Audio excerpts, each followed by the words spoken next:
He saved me, miss. And He hasn't saved a good person. The Bible teaches us that no one's good.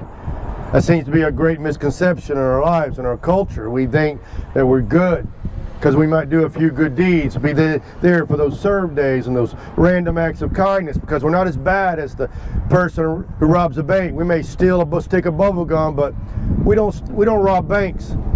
We may yell and scream at our loved ones, at our children, murdering them with our words, but we don't shoot anybody or run anybody down. We often like, friends, to compare ourselves to other people.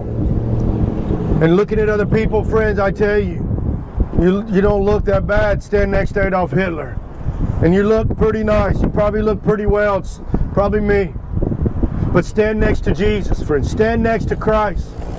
And you cannot help but see your depravity. You cannot help but see that there's something different between you and Jesus. That Jesus Christ, that He's not like you. That He's perfect. That He's good. That He's holy. That He's righteous. That there is no sin in Him whatsoever. That even the way that He speaks is very different than anyone you've ever heard speak before. He speaks with great authority. And my friends, we can stand next to Christ. You and I both can stand next to Jesus. And we don't look that good. For Christ is one that has kept the commandments perfectly, fulfilling all righteousness. That you can think about the life of Christ, ladies and gentlemen. He's not guilty of one lie. Not one simple lie. But how many are you guilty of, friend? How many lies are you guilty of? Christ is not guilty of one lie.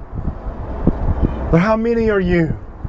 He's not guilty of taking anything, of stealing something, taking something that's not His. But what about you, friends? What things have you taken that are not yours? Where you've been dishonest, or you've been faithless? See, stand next to Christ, ladies and gentlemen, and we have a problem. Stand next to one that's righteous. Stand next to the light, and we begin to see our darkness. That we're not